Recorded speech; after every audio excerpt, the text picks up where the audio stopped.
बिस्मिल्लाहिर्रहमानिर्रहीम, अस्सलाम वालेकुम एवरीवन। आज हमारा टॉपिक ऑफ डिस्कशन है that is characteristics of sound waves. इससे पहले हम लोग साउंड वेव्स, उनकी प्रोडक्शन, उनके डिफरेंट टर्म्स जैसे wavelength, amplitude, time period, frequency वगैरह ये सब डिस्कस कर चुके हैं अपने पिछले वीडियोस में। अच्छा, फिर हम ये भी डिस्कस कर चुके हैं what is the difference between the infrasonic waves and the ultrasonic waves. उनके एग्जाम्पल्स देखें एंड हम लोग इसके साथ साथ two types of sound waves उनको भी डिस्कस कर चुके हैं, rhythmic sound waves and non rhythmic sound waves. ठीक है, मतलब ये कि हम on the whole types of the sound waves, speed, उनका इंट्रोडक्शन, तो ये बहुत सारी चीज़ें हम डिस्कस कर चुके हैं। अब जो हमारा टॉपिक ऑफ डिस्कशन है that is different characteristics of sound waves. देखिए, इसमें पिच भी हम डिस्कस करेंगे, लाउडनेस पिच को भी डिस्कस करेंगे, लाउडनेस को भी डिस्कस करेंगे, उनका कंपैरिजन देखेंगे, उनके डिफरेंट फैक्टर्स देखेंगे, ठीक है, जो कि लाउडनेस को अफेक्ट करते हैं, क्वालिटी ऑफ द साउंड, ठीक है, एंड देन हम लोग जो है ये सब जो है वो ओवरऑल देखेंगे। तो ये वाला लेक्चर जो है वो थोड़ा लंबा होने वाला है, ठीक है। अच्छा, सबसे पहले हम आ जाते हैं तीन main characteristics of the sound की तरफ। जब भी आपको एक क्वेश्चन है ना, right the main characteristics of sound waves, तो आपने वो वेवलेंथ, फ्रीक्वेंसी वगैरह नहीं लिखना, ठीक है। वो कुछ इंपॉर्टेंट टर्म्स हैं जो कि इसमें आपको पता होने चाहिए, लेकिन ये जो है वो कुछ इंपॉर्टेंट यू नो टर्मिनोलॉजीज हैं जो कि आपको कैरेक्टरिस्टिक्स ऑफ साउंड वेव्स में पता होनी चाहिए। पिच, लाउडनेस एंड क्वालिटी, ठीक है। अच्छा, इनका कंपैरिजन भी समटाइम्स आ जाता है और समटाइम एक शॉर्ट क्वेश्चन आ जाता है कि दैट किस साउंड की पिच ज़्यादा होती है, किसकी कम होती है, कौन से साउंड को हम लाउडनेस ज़्यादा कहेंगे और कौन से की कम कहेंगे, ठीक है। तो ये चीज़ें हम, अच्छा, जब आपने ये आंसर स्टार्ट करना है तो आपने, इन्होंने तो एक ही लाइन में सब लिख दिया, नो, आपने लिखना है कि दैट तीन मेन कैरेक्टरिस्टिक्स है साउंड वेव्स के। नंबर 1 पिच, नंबर 2, नंबर 3, ठीक है, ये करके एंड देन फिर आपने ब्लू मार्कर से हेडिंग देनी है, और बेहतर ये कि आप इसको ब्लैक मार्कर से अंडरलाइन कर लें, पिच की हेडिंग देके ना, और फिर आपने लिखना शुरू करना। अच्छा, उसमें भी हम देखेंगे हमने क्या इंपॉर्टेंट चीज़ें लिखनी है, क्या इंपॉर्टेंट चीज़ें नहीं, क्या चीज़ें जो है वो अनइम्पॉर्टेंट है उनको नहीं लिखना। देखिए, आप मेन चीज़ लिखिए, इंपॉर्टेंट चीज़ लिखिए, शॉर्ट करके लिखिए, बहुत ज़्यादा डिटेल में लिखने की ज़रूरत नहीं है कोई भी चीज़। अच्छा, pitch. It is a characteristic of the sound waves by which we can differentiate between a grave and a shrill sound. It is not a physical quantity. Physical quantity नहीं है तो इसका मतलब ये कि इसकी कोई numerical value हमारे पास नहीं होगी। जो भी physical quantity होती है उसकी एक numerical value होती है और उसका एक particular unit होता है। जैसे frequency, फ्रीक्वेंसी को आप मेजर कर सकते हैं, ठीक है, हर्ट्ज इसका यूनिट है बाकायदा और इसकी एक न्यूमेरिकल वैल्यू होती है, ठीक है। लेकिन चूंकि पिच एक फिजिकल क्वांटिटी नहीं है, therefore it would not have any kind of number, numerical value, it would not have any kind of units. अच्छा, दूसरा देखिए कि पिच के अंदर हम लोग ग्रेव और श्रिल साउंड के भी डिफ्रेंशिएट करते हैं। अच्छा, अगर ये आगे आ जाती है इसके डिस्कशन के what is grave and shrill sound तो ठीक है, नहीं तो मैं आपको समझा दूंगी। अच्छा ठीक है, it is not a physical quantity, therefore it cannot be measured directly. Basically, it is the characteristic regarding perception of the frequency and it depends upon the wavelength and speed of the sound. ठीक है, basically क्या है, pitch जो है वो perception of frequency है कि किसी बंदे ने उस साउंड को कैसे परसीव किया है। देखिए, परसेप्शन हर बंदे की अपनी अपनी होती है, फिजिकल क्वांटिटी जो भी होगी ना उसकी एक पर्टिकुलर मेजरमेंट वैल्यू होगी, वो सबके लिए सेम रहेगी। अगर मैं 2 हर्ट्स की बात कर रही हूँ, इसका मतलब ये 2 हर्ट्स मेरे लिए भी सेम होंगे, आपके लिए भी सेम होंगे, बट मेरे लिए कोई साउंड ग्रेव हो सकती है, वो आपके लिए श्रिल हो सकती है, ठीक है। मैं पर्सनली पिच को अगर लेती हूँ ना, तो मैं किसी साउंड की पिच ज़्यादा कंसिडर कर सकती हूँ, आप उस साउंड की पिच कम कंसिडर कर सकते हैं, ठीक है। तो परसेप्शन क्या है, परसेप्शन जो बंदा परसीव कर रहा है ना, जो बंदा उस साउंड को सुन रहा है, उसकी अपनी एबिलिटी पे डिपेंड करता है, उसकी अपनी मेंटल प्रोसेस पे डिपेंड करता है कि वो उसको कैसे लेता है। ओके, अच्छा, अब देखिए ये इंपॉर्टेंट पॉइंट है कि पिच किस किस पे डिपेंड करता है, वेवलेंथ पे and speed of the sound पे। Okay, it can not be detected directly, pitch को हम लोग कभी भी डायरेक्ट डिटेक्ट नहीं कर सकते कि पिच कितनी है, क्या है सीन इसका, क्योंकि न्यूमेरिकल वैल्यू तो नहीं है ना इसकी कोई। अच्छा, and can only be analyzed on the basis of the frequency of the sound wave, सिर्फ और सिर्फ frequency of the sound wave पे ये डिपेंड करती है, ठीक है, उससे हम लोग जो है इसको फाइंड आउट कर सकते हैं। Pitch describes the number of the vibrations produced by vocal cord in unit interval of time, कि हमारे जो वोकल कॉर्ड्स हैं, ठीक है, वो कितनी वाइब्रेशंस, कितनी नंबर ऑफ वाइब्रेशंस प्रोड्यूस कर रहे हैं पर सेकंड, या कोई भी इंटरवल ऑफ टाइम ले लें, मिनट्स ले लें, आवर्स ले लें, ईयर्स ले लें, ठीक है। तो उस टाइम पीरियड में कितनी वाइब्रेशंस हो रही हैं हमारे वोकल कॉर्ड्स के अंदर। रिमेंबर किसकी बारे में बात हो रही है? वोकल कॉर्ड्स की बात हो रही है, जो हमारे गले में होते हैं, जिनकी वाइब्रेशन से हमारी आवाज निकलती है, ठीक है। तो पिच का क्या है? डायरेक्ट रिलेशनशिप है विद द फ्रीक्वेंसी। देखिए ये क्या, कैसी definition, number of vibrations produce per unit time, number vibrations produced per unit time, ये डेफिनेशन होती है फ्रीक्वेंसी की। ओके, सो इसका मतलब पिच क्या है? पिच का डायरेक्ट रिलेशनशिप है विद द फ्रीक्वेंसी। किसी साउंड की फ्रीक्वेंसी ज्यादा होगी, उसकी पिच ज्यादा है। किसी साउंड की फ्रीक्वेंसी कम होगी, वी वुड से कि उसकी पिच कम है। जैसे यहाँ पे देखिए, यहाँ पे फ्रीक्वेंसी क्या है? कम है, तो पिच भी कम है। यहाँ पे फ्रीक्वेंसी ज्यादा है तो पिच ज्यादा है, ठीक है। Low pitch sound means less frequency sound, while the pitch tells us high pitch tells us about the high frequency sound, ठीक है। For example, a bird produces high pitch sound whereas roaring of a lion produces a low pitch sound। देखिए birds की chirping क्या है?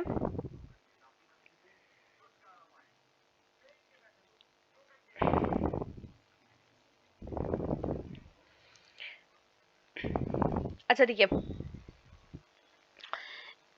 ये example आप note down कर लीजिए कि बर्ड की क्या है? हाई पिच साउंड है, लॉयन की लो पिच साउंड है। इसी तरह अगर वुमेन की देखा जाए तो उनकी हायर पिच साउंड होती हैं। क्यों?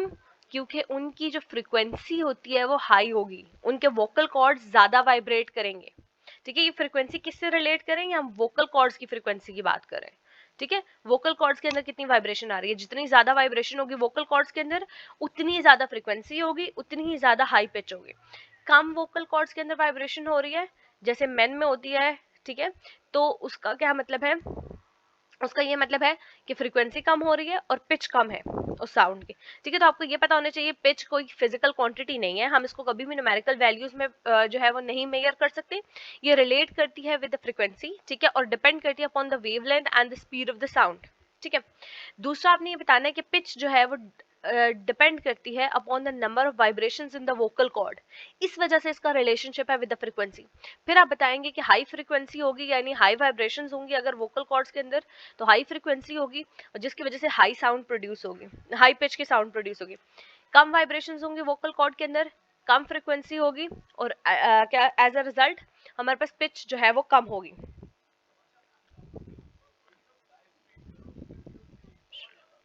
अच्छा, अब देखिए मैं आपको बताती हूँ श्रिल साउंड कौन सी होती है, इसको आपने नोट डाउन कर लेना है।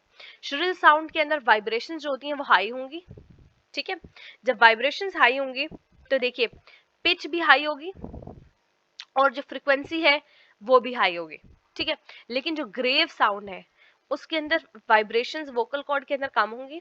जब वाइब्रेशंस कम होंगी तो क्या होगा कि फ्रीक्वेंसी भी कम होगी और फ्रीक्वेंसी की वजह से पिच भी कम होगी। तो this is the difference between the shrill and the grave sound. तो अब देखिए जो वुमेन की साउंड है उनकी हायर पिच है, इसका क्या मतलब है? हायर पिच वाली कौन सी थी? श्रिल साउंड थी। तो वुमेन की साउंड या बच्चों की साउंड या वॉइस कह ले, ठीक है, वो क्या होती है? श्रिल होती है। जबकि जो मर्दों की आवाज होती है वो थोड़ी भारी होती है, ग्रेव होती है। क्यों? क्योंकि वहां पर उनके वोकल कॉर्ड्स में वाइब्रेशंस कम होती हैं, ठीक है। जब वो बात करते हैं, जब वाइब्रेशंस कम हो रही हैं, इसका मतलब क्या है कि दैट उनकी फ्रीक्वेंसी कम है एंड अल्टीमेटली जो है क्या हो रहा है? अल्टीमेटली आपके पास लो पिच की साउंड प्रोड्यूस हो रही है। तो लो पिच क्या है? ग्रेव।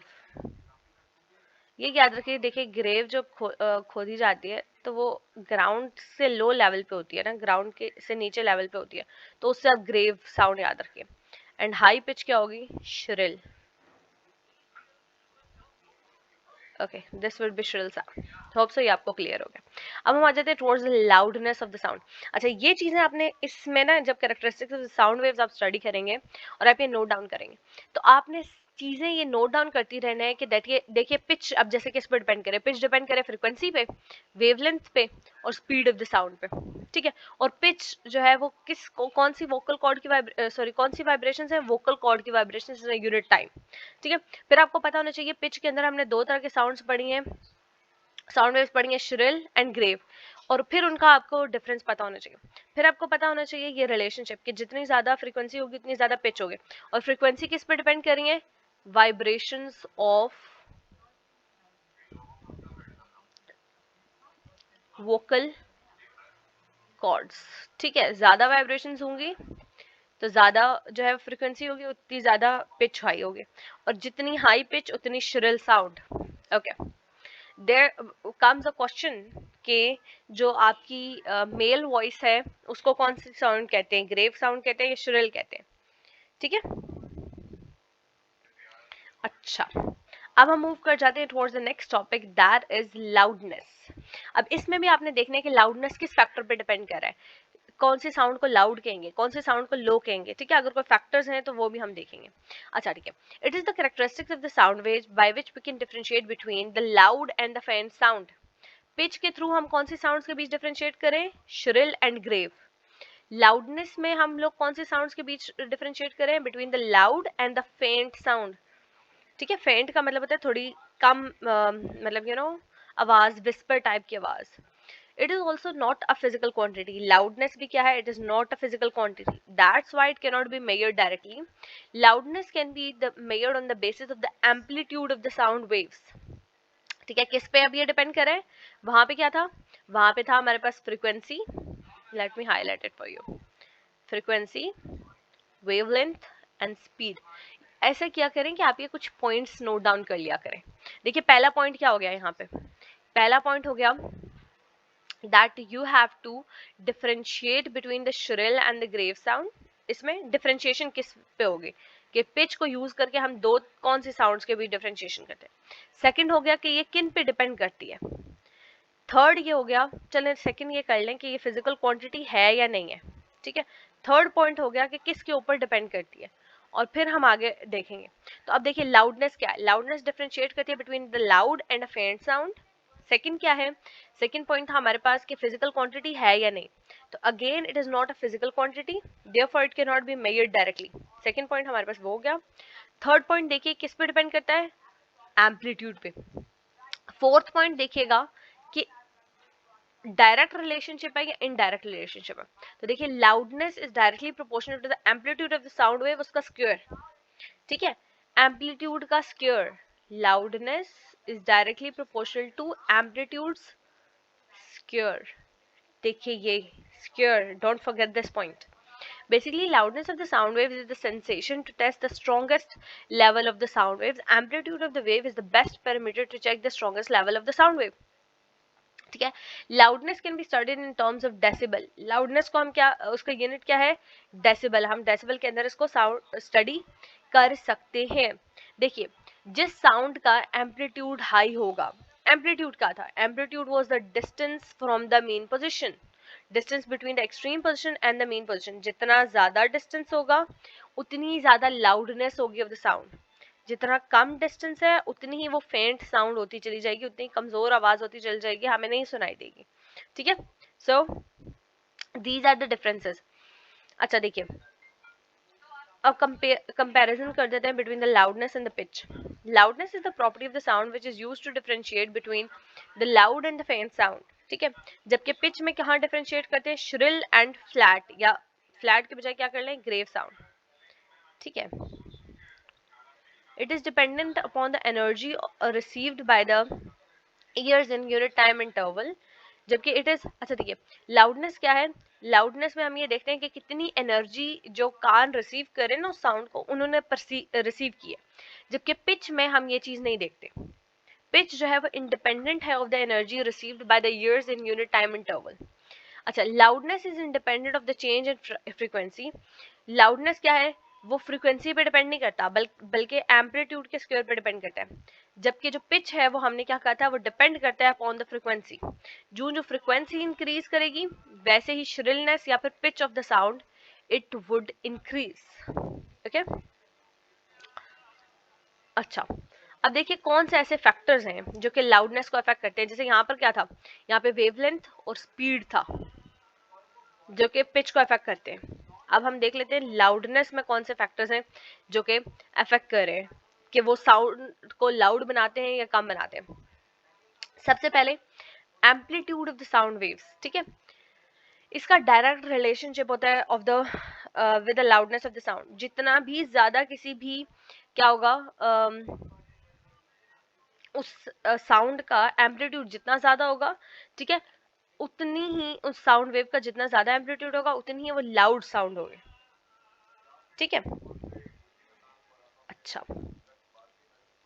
मतलब देखिए क्या होगा, जितना ज्यादा वो बॉडी वाइब्रेट करेगी अपनी मेन पोजीशन से, देखिए एक यहाँ पे वाइब्रेट कर रही है, सेकंड क्या है उसकी वाइब्रेशन लेवल ये है, तो जाहिर सी बात है ये जो सेकंड वाला है जिसका वाइब्रेशन लेवल या एम्पलीट्यूड यू कैन से बहुत हाई है, उसकी लाउडनेस भी ज्यादा होगी और इसकी लाउडनेस क्या होगी, कम होगी, ठीक है। होप सो आपको ये पॉइंट समझ आया है, ठीक है। वाइब्रेशनल एम्पलीट्यूड, सपोज आप एक चीज फेंकते हैं, वो थोड़ी आहिस्ता से गिरती है, ठीक है, उसके अंदर ज्यादा वाइब्रेशंस नहीं आएंगे, तो उसके अंदर से कम लाउड साउंड प्रोड्यूस हो गए, ठीक है, बहुत ज्यादा लाउड नहीं हो। लेकिन एक चीज आप बहुत जोर से नीचे मारते हैं, ठीक है, तो वो ज्यादा उछलेगी ऊपर नीचे, उससे ज्यादा लाउड साउंड प्रोड्यूस होगा, ओके। अच्छा, दूसरा surface area of the source of the sound, जिस चीज से साउंड प्रोड्यूस हो रहा है उसका सरफेस एरिया क्या है, बड़ा सरफेस एरिया है या छोटा सरफेस एरिया, ठीक है। तो सरफेस एरिया भी directly proportional to the loudness, देखिए यहाँ पे आप कर लीजिए, L is directly proportional to the amplitude, यानी loudness is directly proportional to the amplitude. अब हम सरफेस एरिया की बात करें तो loudness is also directly proportional to the surface area, जितना बड़ा सरफेस एरिया होगा उस बॉडी का उतनी ही ज्यादा लाउड साउंड प्रोड्यूस होगी, क्यों, क्योंकि जितना बड़ा सरफेस एरिया होगा उतने ज्यादा पार्टिकल्स के अंदर वाइब्रेशन आएगी और उन सब की एनर्जी मिलके उतनी ही ज्यादा बड़ी साउंड प्रोड्यूस करेगी, लाउड साउंड प्रोड्यूस करेगी, ठीक है।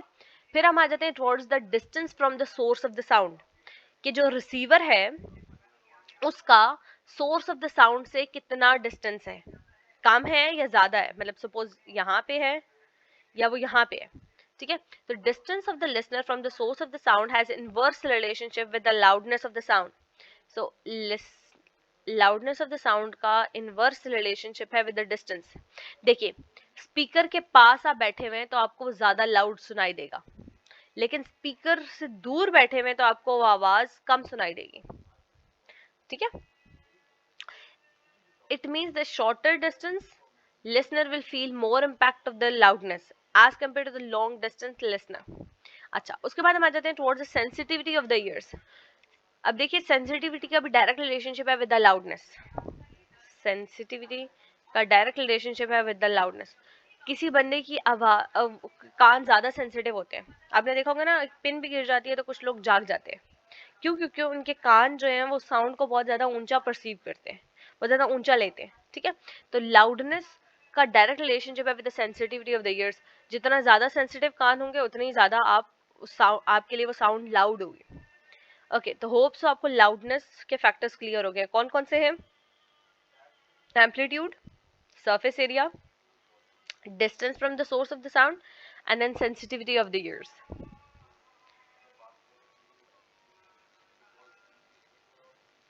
Now let us move towards the next topic, that is quality of the sound, ठीक है, और timbre. It is the characteristic of the sound which helps our ears to distinguish between two sound waves, ठीक है, which have the same loudness and same pitch. The quality is also called timbre. Quality क्या है, quality हमें allow करती है कि हम differentiate करें दो साउंड्स के बीच, कि वो दो डिफरेंट साउंड्स हैं, हालांकि उनकी क्या है, उनकी फ्रीक्वेंसी भी सेम होगी, उनकी लाउडनेस भी सेम होगी, उनकी पिच भी सेम होगी, उनकी वाइब्रेशंस भी सेम होंगी, लेकिन फिर भी हम डिफरेंशिएट कर लेते हैं।